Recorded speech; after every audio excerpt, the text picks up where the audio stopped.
We have to remind you again, come early Sunday, you do have to move your clocks forward 1 hour. We are entering daylight saving time, a practice that's been going on for more than 50 years. The Uniform Time Act went into effect in 1967, standardizing time in the U.S.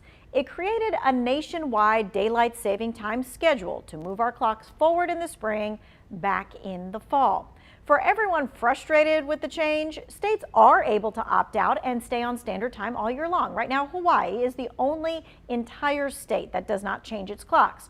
Most of Arizona also does not change their clocks, except for the part that's in the Navajo Nation. And that is because Navajo Nation extends into Utah and New Mexico, which in fact do change their clocks. So to keep things consistent, they observe daylight saving time. The thing is, states like daylight saving time. In fact, they want to keep it year-round so that there's no clock change involved. 17 states have current laws on the books to move to permanent daylight saving time. That's pending congressional approval. Now, that has another chance to happen this year. In March, Florida Senator Marco Rubio reintroduced what's called the Sunshine Protection Act. The bill would make daylight saving time permanent starting November 5th, 2023, but it has not been voted on in the Senate, and it would still have to make its way through the House and then be signed by the president.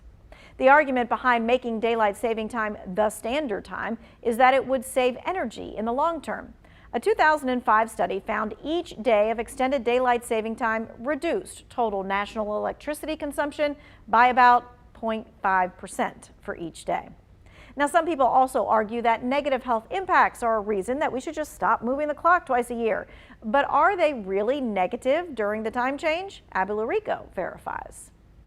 Changing the clocks around your house might just take a few minutes, even if you're feeling groggy. But for a lot of us, it takes a lot longer than that to start feeling better after this time change. So we turn to these sources to verify, yes, daylight saving time does have negative health impacts. That's because our sources agree people tend to get less sleep when we spring forward. But it's less about the clock on your nightstand than the one in your body. Here's what I mean. The Sleep Foundation explains humans and other mammals are guided by circadian rhythms, like a mental and physical clock that resets each day, all in sync with natural light to darkness cycles. Changing the amount of sunlight you're exposed to interrupts your circadian rhythm. The hormones that release when it's dark and time to go to bed, or the ones that give you energy when light comes out in the morning, are all out of whack. This study, published in the journal Current Biology, finds though we eventually normalize when we turn clocks back in the fall, the human circadian rhythm doesn't really ever adjust during daylight saving time. That's because of the changing light conditions in the summer. And this American Psychological Association study finds the Monday directly after springing forward, people get about 40 minutes less sleep than usual, and it can take weeks to adjust for a good night's sleep. Data shows a sleepier population can have significant consequences, like more car crashes, heart attacks, strokes, and reported mood disorder issues. Well, we have one night before our time change, so there are some things that you should do right now to make the change just a little bit easier. Like I said, for most people, it's just a little inconvenience.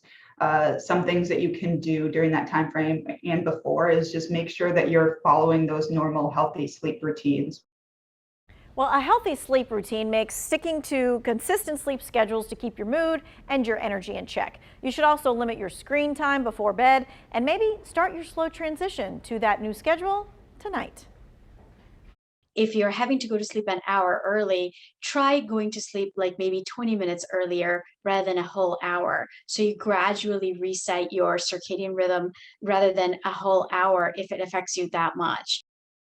Experts say that gradual change is tolerated much better without any detrimental effect as opposed to drastic, all of a sudden kind of change.